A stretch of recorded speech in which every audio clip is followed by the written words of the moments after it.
آج دنیا کے اوپر جتنے بھی مذاہب پائے جاتے ہیں، الہامی مذاہب، وہ یہ دعویٰ نہیں کر سکتے کہ ہمارے پیغمبر کی پوری تعلیمات اصل شکل میں ہمارے پاس موجود ہیں۔ تغیر ہو چکا ہے، تبدیلی لائی جا چکی ہے، لیکن قرآن مجید اپنے اصل الفاظ کے ساتھ زیر و زبر کے تبدل کے بغیر صدیاں گزرنے کے بعد آج بھی اسی طرح موجود ہے۔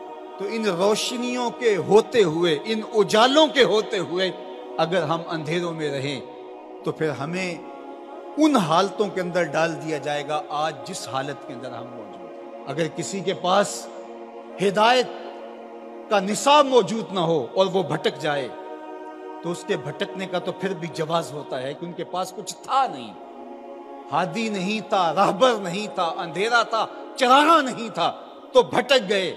ایک نابینا کسی کنویں میں گر جائے تو لوگ اس کو نکالنے کی کوشش کرتے ہیں، اس کو کوستے نہیں ہیں، لیکن ایک انکھیارا کسی کنویں میں گر جائے، کسی گڑھے میں گر جائے تو لوگ اسے نکالنے کی بھی کوشش کرتے ہیں، اسے کوستے بھی ہیں۔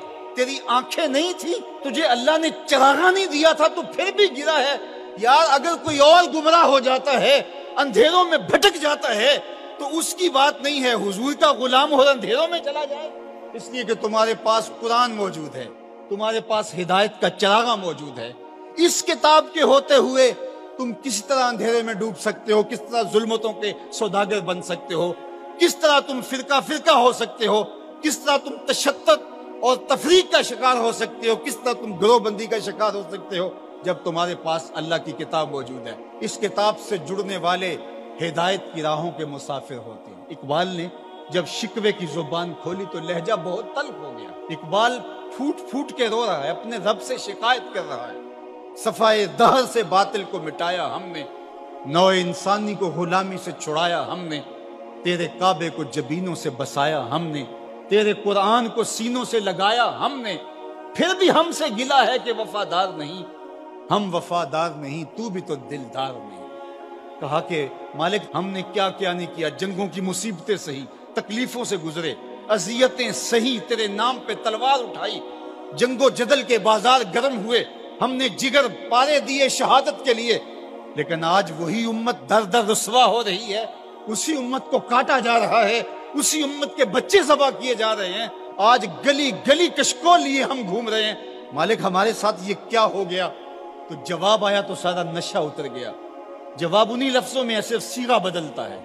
آواز آئی صفائے دہر سے، باطل کو مٹایا کس نے، نوع انسانی کو غلامی سے چھڑایا کس نے، میرے کعبے کو جبینوں سے بسایا کس نے، میرے قرآن کو سینوں سے لگایا کس نے، تھے تو آبا وہ تمہارے ہی مگر تم کیا ہو، ہاتھ پہ ہاتھ دھرے منتظر فردا ہو، ہر کوئی مست مئے ذوق تن آسانی ہے، تم مسلمان ہو یہ انداز مسلمانی ہے، حیدری فقر ہے نئے دولت عثمانی ہے، تم کو اسلاف سے کیا نسبت روحانی ہے، وہ معزز تھے زمانے میں مسلمان ہو کر، تم خار ہوئے تار کے قرآن ہو کر، تمہاری پستی، ذلت، زبوحالی، نکبت، رسوائی کا سبب اس کتاب کے دامن کو چھوڑ دینا۔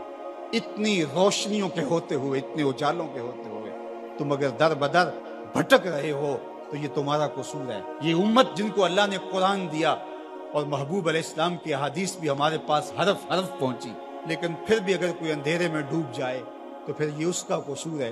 تو اس کتاب کے ہوتے ہوئے ہمارے دل زنگ آلود نہیں ہو سکتے، لیکن ہم نے اس کتاب کے ساتھ جو سلوک کیا، اس کتاب کے ساتھ ہمارا جو تعلق ہے وہ کسی سے مخفی نہیں ہے۔ یہ صرف کتاب ثواب رہ گئی، جو کتاب ہدایت تھی، جس کا لفظ لفظ ہدایت دیتا تھا، حرف حرف زندگی بخش تھا، جس کی ایک ایک آیت ہمیں جینے کے اسلوب سکھاتی تھی، اس کتاب کو سینے سے لگا کر کے اور اپنے پیغمبر کی راہوں پہ چل کے ہم پوری دنیا کو اصول و ضوابط دینے تھے اور ان کو جینے کے ڈھب سکھانے تھے۔ کنتم خیر امت اخرجت للناس، فرمایا کہ تمہیں تو لوگوں کے لیے ہم نے نکالا تھا، تم نے تو کائنات کی رہنمائی کرنی تھی، تم تو زمانے کی قیادت کرنی تھی، لیکن آج ہے رسوا زمانے میں کلاہ لالا رنگ، جو سراپا نازتے ہیں آج مجبور نیاز، رو رہے ہیں آج وہ دشتے جنوب پرور جہاں، رقص میں لیلا رہی لیلا کے پروانے رہے، خیر تو ساکی سہی لیکن پلائے گا کسے، اب نہ میں کش رہے باقی نہ میں خانے رہے۔ آج ہم گلی گلی رسوائیوں کی داستان لیے پھرتے ہیں پوری دنیا کے اوپر، ایک انچ جگہ بھی ایسی نہیں جہاں آتش و آہن برستا ہو اور وہ زمین کو فار کی ہو۔ جہاں بھی خون گرتا ہے نسب پوچھو تو وہ مسلمان کا خون ہے۔ وہ افغانستان میں ہو، وہ سیریا میں ہو، وہ یمن میں ہو، وہ عراق میں ہو، وہ کشمیر میں ہو، وہ القدس میں ہو، جہاں بھی بہتا ہوا خون دکھائی دیتا ہے وہ اس امت مرحوم کا خون بہتا دکھائی دیتا ہے۔ اس لیے کہ ہم نے اس قرآن کو چھوڑا۔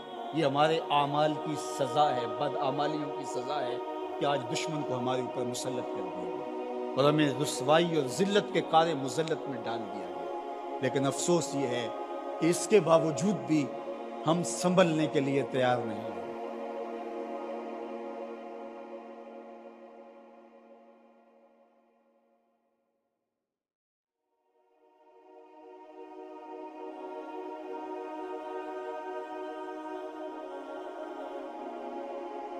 آواز آئی صفائے دہر سے، باطل کو مٹایا کس نے؟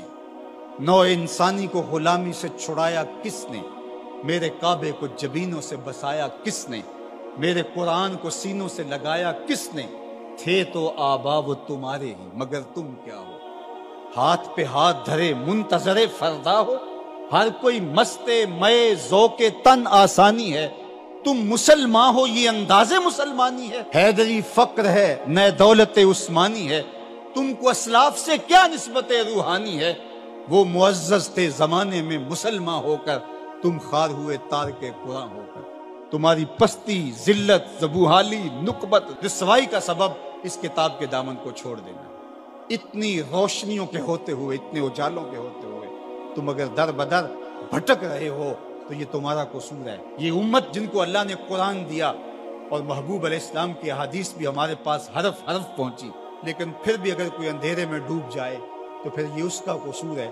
تو اس کتاب کے ہوتے ہوئے ہمارے دل زنگ آلود نہیں ہو سکتے، لیکن ہم نے اس کتاب کے ساتھ جو سلوک کیا، اس کتاب کے ساتھ ہمارا جو تعلق ہے وہ کسی سے مخفی نہیں ہے۔ یہ صرف کتاب ثواب رہ گئی، جو کتاب ہدایت تھی، جس کا لفظ لفظ ہدایت دیتا تھا، حرف حرف زندگی بخش تھا، جس کی ایک ایک آیت ہمیں جینے کے اسلوب سکھاتی تھی۔ اس کتاب کو سینے سے لگا کر کے اور اپنے پیغمبر کی راہوں پہ چل کے ہم پوری دنیا کو اصول و ضوابط دینے تھے اور ان کو جینے کے ڈھب سکھانے تھے۔